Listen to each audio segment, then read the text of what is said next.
I'm Peter Adamson, and you're listening to the History of Philosophy podcast, brought to you with the support of King's College London and the Leverhulme Trust. Online at www.historyofphilosophy.net. Today's episode will be an interview about Augustine's On the Trinity with Charles Brittain, who is Professor of Classics and Philosophy at Cornell University. Hi, Charles. Hi, Peter. Thanks for coming on. Let's begin just by saying a little bit about what this text is about. So it's called De Trinitate, which means On the Trinity. What is Augustine's project in this work? So Augustine's project in the De Trinitate is to try to explain what the Trinity is, and then having given the evidence for there being such a thing as a Trinity, i.e. a God composed of three different persons, to then try to allow the reader to conceptualize what a mysterious item like that would be. And that means, I guess, that there are actually at least two projects, because he wants to say something about God, and that he wants to say something about this human image of the Trinity that we find in ourselves. So sorry, I didn't explain the human image part. So the structure of the book, it comes into three parts. The first part, he goes through the evidence for there being a Trinity in the Bible, and that gives him the data. The second part, he gives a theory of relations that's going to explain how you could have a Trinitarian substance, that is, a substance that was unitary but had three coextensive parts, or roughly something like that. And then the third part is where he tries to give the explanatory material by thinking about the closest analogue or the image of God, which is the human mind. So those are the three parts of the book. And it sounds like, from what you just said, that his approach in these different parts of the book are actually very different. So even though the book itself is a 3-in-1, yes, the first part where he goes through the Bible sounds like it's more like a scriptural exegetical work or a theological work. And then maybe the section on relations and then the last part about the human mind sounds something more like a philosophical work. Or do you think that's too simplistic a characterization? No, I think that's brilliant, and it shows what a complicated book it is. It never struck me until now that I'm sure that that's how Augustine was structuring, that he had the image in mind when he was structuring the book, in that the first part is the content that makes it possible to do something. The second part is the intellectualization of it, so that's the theory of relations. The first part being the biblical information, and then the third part is the bit that deals with the affective part, which is what the Holy Spirit is doing in the Trinity. So that we have the info, we have the understanding of the information, and then we have the union of the information and the understanding, which is the love of the information expressed through understanding it. That seemed to me, maybe that's going too far, but that seemed to me to actually capture something about the relation between the three parts as Augustine might have seen it. So I think that's very plausible.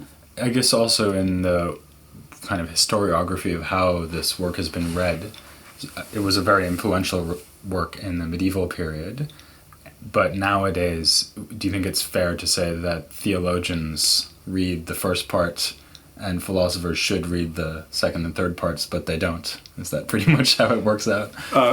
Well, I think that it's definitely true that philosophers should read the second and third parts, and they don't. I think that theologians do tend to read the whole book. They read the first part and the third part. They don't read the theory of relations that was the important part in philosophical theology in the Middle Ages. They do read the third part, but they read it in an anti-philosophical way because that's how contemporary theology is done. So they read it in what they call an ecclesiological reading, where the focus is not on what Augustine's explicit aim, which is illuminating the Trinity by looking at the image of God in our human mind, but rather by looking at the Church as an analogue of the Holy Spirit, which is a perfectly reasonable Christian enterprise, just not the one that Augustine's pursuing in this book. Now, if we think about, for example, the middle part, which is about the theory of relation, obviously this is something that philosophers going back, at least as far as Aristotle, have had a lot to say about. Is Augustine actually drawing on that material in this work? So is he reading philosophical works and using that as part of the weaponry he's bringing to bear on this problem of explaining the Trinity? Well, yes, I think that's one of the very exciting parts of the book, although it's still understudied. It's very clear that Augustine is appealing to the Aristotelian tradition of work on the categories. So, as you know from the study of the commentators in late antiquity, that we have this whole tradition of post-Aristotelian categorical theory, and we can see how it's developing. And Augustine's summoning or using some parts of that tradition that are post-Aristotelian and post-Plotinus. So it's not quite clear how to date what he's doing, but he is definitely trying to explain this Christian mystery in terms of the contemporary to him, categorical theory. He's trying to get these categories and then say, how can we explain how God could have some properties that don't appear to be essential? That's the issue. And when he gets on to talking about the philosophy of mind in the third part, he's drawing on Neoplatonist discussions of the mind as well. Yes, that seems clear to you and me. But yes, I think that's more clear that if you know something about Plotinus, then it's very clear that there is a relation. It's highly controversial exactly how much Augustine rejects or accepts of the Plotinian picture, but it's pretty undeniable that he's really reading things like Ennead 5.3, and that's a fundamental way of understanding the human mind. That Plotinus already had a vaguely Trinitarian understanding of the human mind, or the intellect, and that's he can appeal to when he's talking about the mind, although he doesn't appeal to it when he's talking about God, because Plotinus is not a Christian. Right. Well, let's move on then to talking about the project of that last part. What happens in that part is that he gives a whole series of potential images of the Trinity that would be found in the case of human beings. And he decides in each case that it's not quite right. And then he finally finds one that he's happy with. Maybe you could, though, start by telling us about one of the images that he's not happy with and explain why it falls short of being an image of the divine Trinity. The human beings are the image of God. We know that from Genesis. Given that the human being is an image of God, Augustine then identifies the human mind as being the locus of the image of God in a human being. So that's his basic image. When he tries to understand how the human mind has Trinitarian structure, he starts off with the idea of the mind's self-knowledge. And he argues that the mind has a permanent and constitutive self-knowledge, so that what it is to be a human mind, or perhaps a human intellect, so what it is to be a human mind is to be a self-reflexive act of self-knowing. That's something like that is what constitutes the being a human mind. So that's one basic image that goes through the book. And he likes that because it's permanent. Human souls are immortal, so human minds are immortal, intellects are immortal. So this self-knowledge, if it's a constitutive act, is something that's permanent, which is what we want for the God. Because God is eternal, you mean? Yes. Although he also does think that the soul is created, so it's only permanent. Yes, it's permanent in one direction. And so that's one way in which it will fall short, presumably, of being a perfect image of the Trinity. Yes, it's not eternal. It's immortal from the time of its creation, whenever it was. If we think back to Plotinus thought that the intellect is twofold, because it's thinking about itself, but that means that it's both the subject of thought and it's the object of thought. In other words, it's the thing that's thinking and the thing that's being thought about. So why does Augustine think that if the soul or the mind is thinking about itself, that would give us three aspects rather than only two? Well, so there are two answers to that. One is that the mind is the image of God, and God is a Trinity. So this is perhaps not the most successful argument, but if you're a committed Christian, as Augustine is and thinks that you should be, if you want to understand the mystery of Trinity, then you do know that the human being is an image of God, and that therefore there's some Trinitarian structure. That's a sort of theological reason for thinking that there's a tripartite or three elements in the human mind. But Augustine's real innovation in the book in terms of the philosophy of mind, I think, is exactly this idea that there's a third element that's been misunderstood or underrated by the Platonist tradition. And in fact, not just by the Platonist tradition, but by the whole ancient philosophical tradition. And that's this element which he calls the will, or the element of desire. And instead of thinking of that as a sort of subordinate element, which I think we tend to in the especially Stoic version of Platonism, that he thinks that it's really constitutive. So that it's one thing to have the content, that's the father analog, or what he calls memory and memoria, and it's another thing to be conscious of the content, to think the thought, but what makes it a case of thinking this particular thought is will or desire or love, and that he thinks is fundamental to life. So the intellect wouldn't be an animal, it wouldn't be alive, it wouldn't be a real entity if it didn't involve, if it weren't an expression of will or desire, since that's what it is to be alive. So the idea then is you've got the content, as you just put it, and that's Yes. the Father. You've got the act of understanding, which is the Son, and you've got the will, which is the Holy Spirit. Yes. And he thinks, does he, that you cannot think about the contents of your own mind without having will involved? Yes. So that this third element always has to be Yes. there. What if you were thinking about something that you disliked, for example? Well, if you're thinking about something that you dislike, there's still the element. So there are two ways. One is just entertaining a content means not doing all the other things that you could have been. So entertaining this content can be represented as choosing. This is not exactly how we should think about it, of course, but you might think of it as, I have all these contents, now I'm going to think this one. That choice, so if you just imagine there are 100 things you might think, which one you choose to think, number 10. If you choose to think number 10, you've expressed a desire towards that content rather than another content. And he thinks the same is true in the case of perception and even dreaming, or all these cases where we think that it doesn't look as though they're expressions of will, they are expressions of desire. For instance, in the case of perception, you think that's a passive thing, you're not choosing to see these things, but of course you can close your eyes if you're not interested in seeing something. So there's a sort of negative expression of will in that way. And he thinks that the will is involved pervasively through all of our cognitive faculties at any level at all. So it's nothing special about the case of self-knowledge that involves will. It's rather that the paradigm of cognition involves these three aspects. And that's how he gets the other images that he goes through in the book, because he thinks that they're all secondary images. That's really interesting. I guess one possible objection to that might be that there are cases where, for example, you don't want to think about something, like, my best friend has just betrayed me and I'm very upset about it, and it's making me more and more upset the more I think about it, and there's nothing I can do about it now, it's already happened, I should really just stop thinking about it, and yet I find myself obsessively coming back to it. Does he think that somehow I'm still willing to think about it, as it were, willing against my own will? Yes.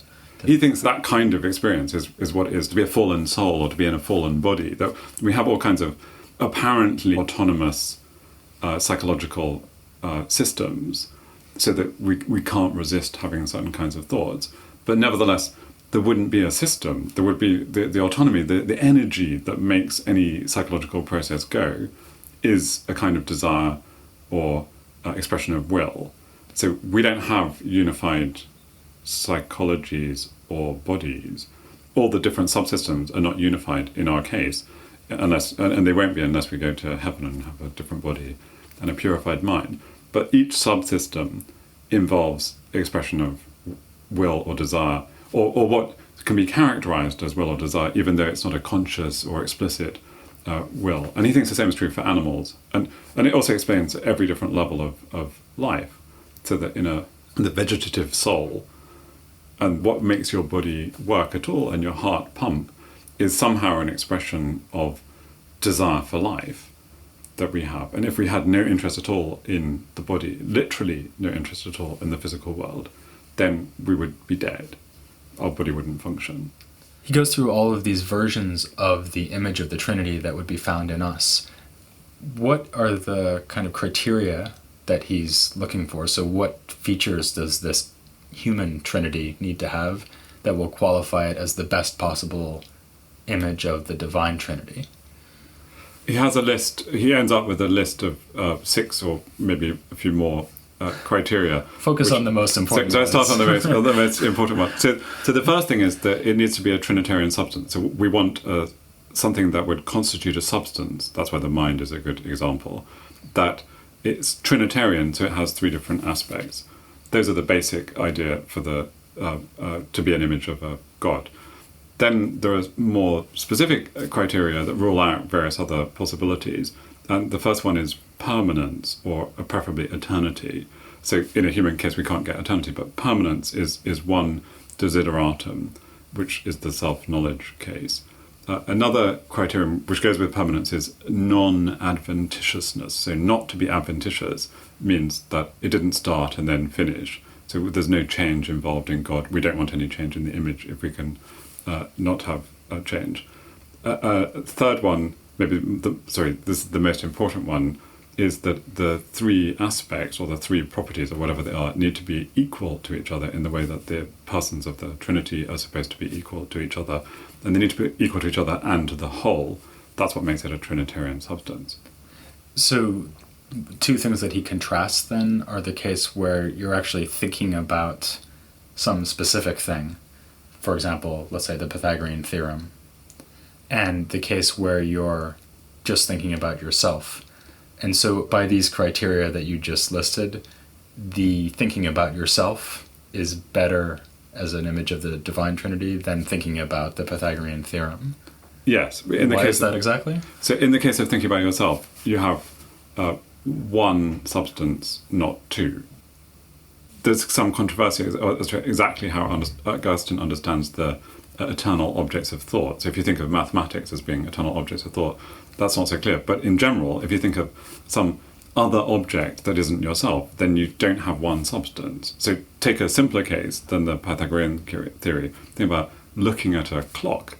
There's a clock, and then there's you're looking at it. These are two completely different things. So the Pythagorean case goes partly so it looks like there are two different objects there. There's you, and there's the theorem that isn't constitutive of you.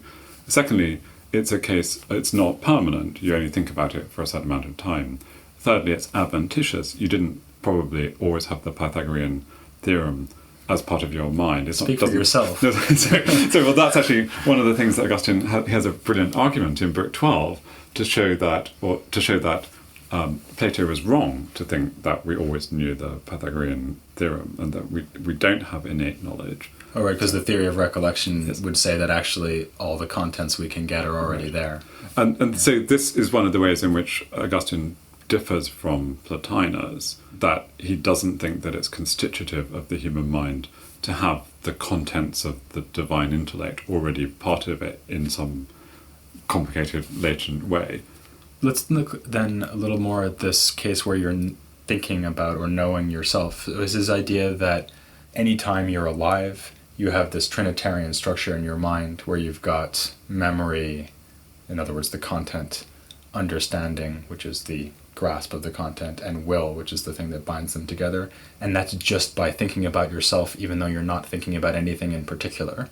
That's a permanent feature of your psychology. It's hard to know exactly how to answer that or what he thinks about it. The idea of the mind's permanent self-knowledge, when I said it was constitutive, I really mean that. It's not that there's you and then there's you thinking about these things somewhere in the background. It's rather that the thing that makes you into something able to have any other thought is somehow a self-knowing, a case of self-knowing. So to be a mind is to be self-knowing. And you think, put in a permanent sense, right? So they think, what kind of sense does that make?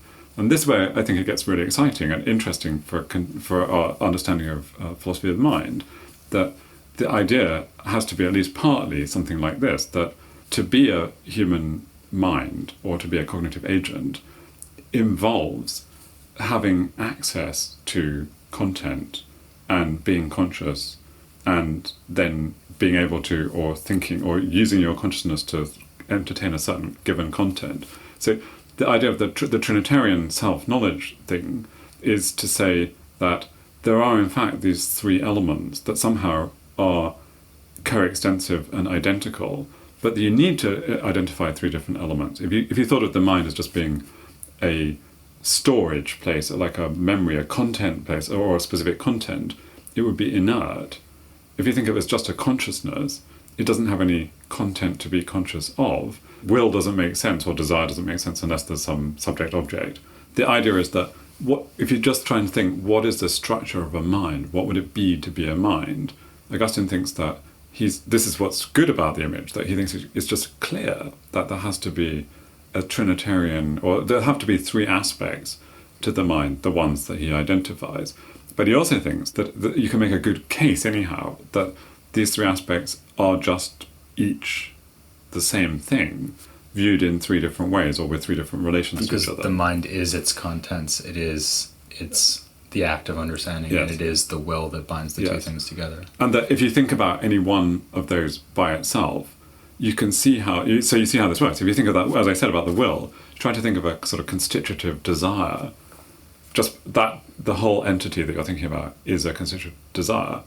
What would that mean if it weren't the desire for something, right? You can't have a desire that doesn't have a content and doesn't have an agent or somebody doing the desiring. So that it's built into, if you just imagine, here's a human being, what is it to be a human being? It's just to be this desire. That is to say that you have a Trinitarian substance. So that's one way of understanding what a human mind is. And he thinks you can do the same with the content side and with the consciousness side.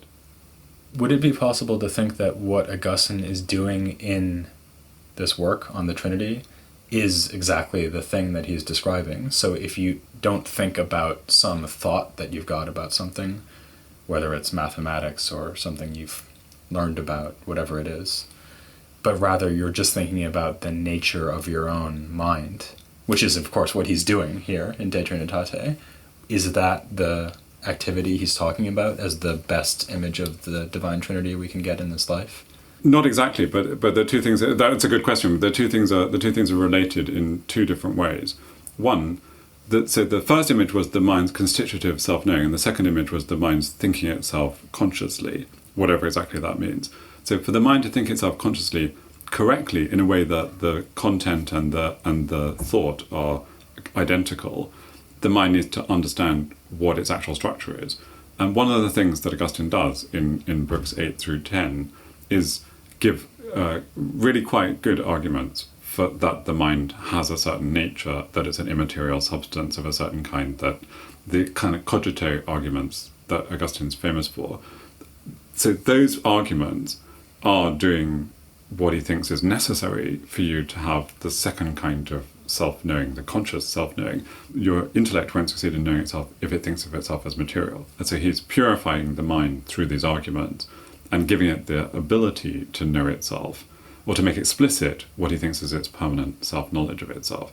So that's something that he does in the book. But the actual philosophical work of working out the theorem isn't the same as entertaining the theorem when you know it in Augustine, any more than it is in Plotinus or in Plato, or in Aristotle, that unfortunately their model of successful philosophy is not doing philosophy, in my view. It's enjoying your understanding rather than coming to understanding. This one way in which we perhaps differ from the ancients. But so that was to answer one part of your question, that the exercise he's engaged in the book is allowing the reader, or getting the reader, to be able to come to the second state, the self-thinking, correctly. That's one thing he does. But then in book 14 and 15, rather hurriedly, the book's a little badly constructed. So in books 14 and 15, he tries to, and all the way through, but he makes it explicit in books 14 and 15, that the third thing we're trying to do is not just think ourselves consciously in the second image, but get somewhere, make progress towards the third, more perfect image, which is what's going to happen if we go to heaven, the beatific vision. So the process of purifying your mind involves not just getting rid of materialist thoughts and things like that, but also understanding the natural world and your position in the value hierarchy and becoming a proper Christian and understanding fully the Christian doctrine. So that, of course, is the project of the whole book, is to understand as much as we can the Christian doctrine. And this is the justification for the theological reading that I mentioned earlier, that it's true that the purpose of the book is not abstract and purely historical or sort of philosophical, because the book, like all of Augustine's work, is aimed at purifying the reader, making them better, allowing them to go to heaven. It's really important that you're purified in this way. So there's a way in which the book contributes directly to the actual philosophical work in the book contributes directly to the goal, but I don't think that the process of arguing or writing as he's writing itself constitutes that kind. I think that there are different kinds of thought about oneself. So it begins in theology, goes through philosophy, but ends with theology. Again. That's the idea. Which is maybe a good way of thinking about Augustine in general. Yes, that seems quite plausible. Well, that seems like a good note to end on. Next time I'll be talking about some of the other authors who took up themes from Plato and Platonism and wrote in Latin, leading up to the great philosopher Boethius. But for now, I'll just thank Charles for coming on the podcast very much. Thank you very much. And please join me next time for Latin Platonism on the history of philosophy without any gaps.